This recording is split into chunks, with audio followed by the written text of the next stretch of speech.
Afternoon friends, दोपहर के बाद का नमस्कार सभी को। आप पूरी तरह से स्वस्थ रहें, आपके पास कोई व्याधियां ना हो, आप प्रसन्न रहें। हमेशा यही सोच हमारी रहती है।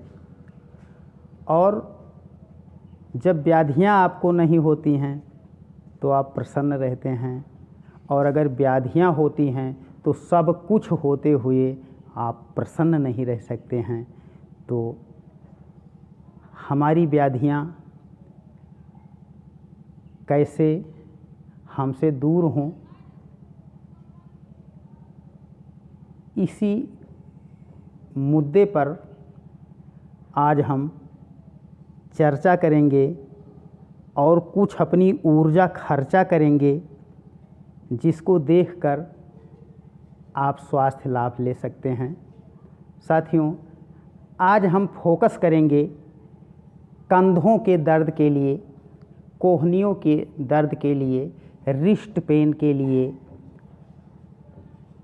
ये एक बहुत बड़ी समस्या होती है और आज एक समस्या ज़्यादा देखने को मिल रही है।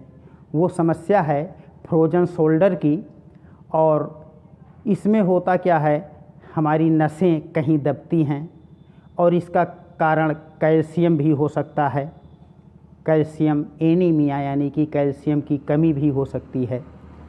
तो साथियों, और किसी किसी को तो ये परेशानी यहाँ से लेकर, कंधे से लेकर और यहाँ पूरे हाथ में हो जाती है। और होता क्या है कि आपका ये हाथ ज़्यादा से ज़्यादा इतना ऊपर आता है और ये पीछे जाता नहीं है। और इसका परिणाम क्या होता है कि आप अपने कपड़े पहन नहीं सकते हैं। ये सब समस्याएं आपको होती हैं और इन्हीं सब समस्याओं के निवारण पर आज हम फोकस करेंगे। आपको बताएंगे कि इनसे हम कैसे छुटकारा पा सकते हैं। तो साथियों, इसके लिए जो पहला योगाभ्यास है उसको आप बहुत ध्यान से देखें। योगाभ्यास जो भी होगा वो बहुत सरल होगा और हम 2-3 योगाभ्यास आपको बताएंगे इसके लिए, जिससे जो बन पड़ेगा। एक भी योगाभ्यास अगर आपने कर लिया तो उससे आपकी भलाई हो सकती है। तो सबसे पहला योगाभ्यास साथियों, देखिए, हम सीधे खड़े हो जाते हैं। उसके बाद में इस तरह हम नमस्कार की मुद्रा में आते हैं। उसके बाद में हाथों को हम ऐसे ऊपर ले जाते हैं। पुनः देखिए, इसको पीछे से मोड़ते हुए ये पुनः नमस्कार मुद्रा में आ जाते हैं। ये हुई एक आवृत्ति। और उसके बाद में देखिए फिर अगली आवृत्ति, पुनः हाथों को, दोनों हाथों को पीछे मोड़ते हुए ये, और उसके बाद में ये पुनः नमस्कार मुद्रा में। और फिर देखिए अगला अभ्यास, ये कंधों के लिए है, दबी नसों के लिए है। जो भी नसें आपकी दबी हैं उनको खोलने का काम करेगा ये योगाभ्यास। एक बार इसको और देखिए कैसे करना है। नमस्कार मुद्रा, ये, फिर पीछे से इसको यहाँ मोड़ लिए, ये और ये, पुनः ये, पुनः ये। इसको साथियों 10 to 20 टाइम अगर आप कर लें। और इसी का एक अभ्यास और है जो इसके विपरीत भी आपको मोड़ना है। इसमें आपको करना क्या है, हाथों को नीचे ले जाना है, दोनों हाथों को फिर नीचे ले जाते हुए ये मोड़ना है और पुनः आपको नमस्कार मुद्रा में आ जाना है।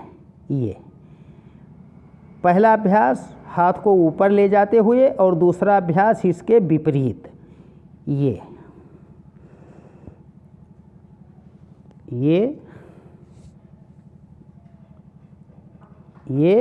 ध्यान ये रखना है, बैकबोन आपकी बिल्कुल सीधी होनी चाहिए। ये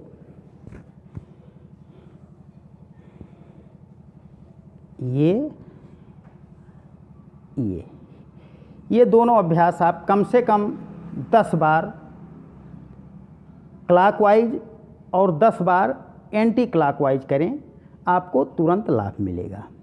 हाँ, सवाल ये उठता होगा कि जिसके कोहनियों में दर्द है, कंधों में दर्द है, उनका हाथ ऊपर कैसे जाएगा?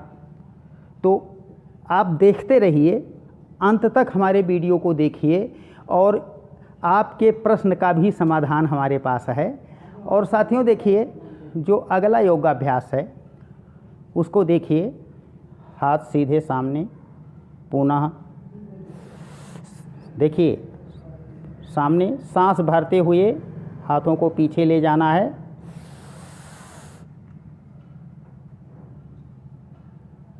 सांस छोड़ते हुए वापस,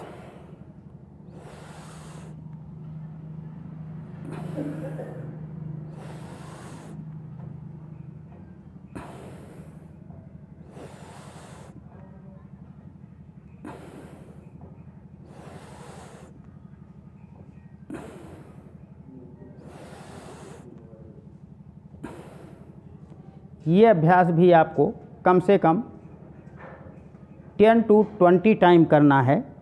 सुबह सुबह खाली पेट, बैकबोन आपकी सीधी होनी चाहिए बस। और उसके बाद में साथियों कुछ और इससे सूक्ष्म व्यायाम हैं, अगर आप चाहें तो इस तरह देखिए, एक हाथ आप यहाँ रखिए सीधे कमर पर और इसको इस तरह आप मूव कर सकते हैं। ये फिर इसकी विपरीत मुद्रा, ये पुनः दूसरे हाथ से,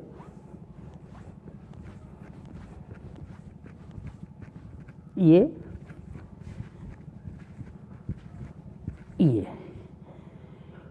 उसके बाद में कुछ सूक्ष्म अभ्यास ही और हैं जिसको जो चॉइस आपको करना है कि आप क्या कौन सा अभ्यास कर सकते हैं। ज़रूरी नहीं है कि आप सब अभ्यास करें, कोई एक अभ्यास आप सेलेक्ट कर लीजिए और उसको कीजिए। साथियों, हाथ दोनों कमर पर, देखिए कंधों को चलाना है, ये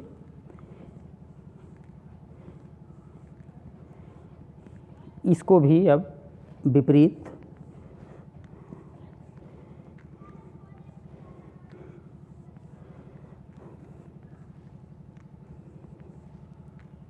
तो ये साथियों कंधों के लिए 2-3 योगाभ्यास थे।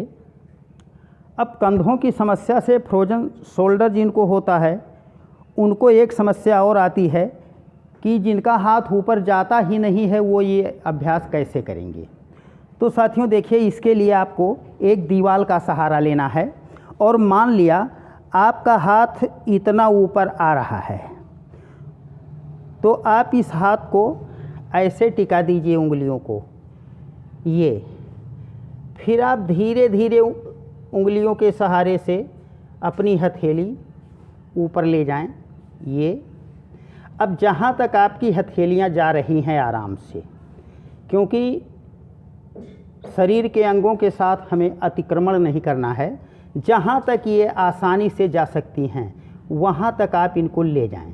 अगर दर्द बहुत तेज़ आपको होने लगे तो बस उसी जगह से बंद कर देना है। ये मान लिया आपकी यहाँ तक गई, तो इसको आप यहाँ तक ले जाइए।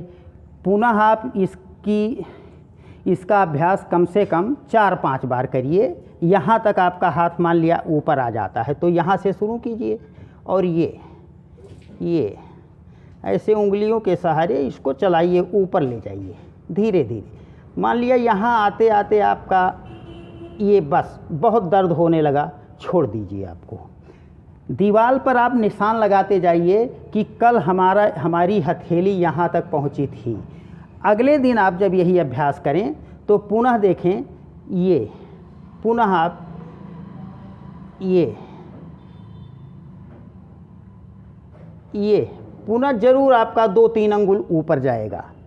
इस तरह आप बराबर अभ्यास करते करते आपकी ये हथेली एक दिन कम से कम 1 हफ्ता के योगाभ्यास में आपकी हथेली यहाँ तक पहुँच जाएगी। ये और जिस दिन आपकी हथेली यहाँ तक पहुँच गई, आप दीवार से सट गए, तो समझ लीजिए कि ये आपकी समस्या समाप्त हो जाएगी। तो ये साथियों सबसे सरल और सबसे प्रभावी योगाभ्यास जो हमने दीवार के सहारे से बताया है, ये है जिनके हाथ ऊपर नहीं जा रहे हैं उनके लिए ये 100% समाधान है। लेकिन अगर किसी कारणवश इससे आपको आराम नहीं मिलता है तो आप किसी अच्छे न्यूरो डॉक्टर से संपर्क कीजिए, क्योंकि योग की भी अपनी सीमा है और वैसे 80% परेशानियां इन अभ्यासों से ठीक हो जाती हैं।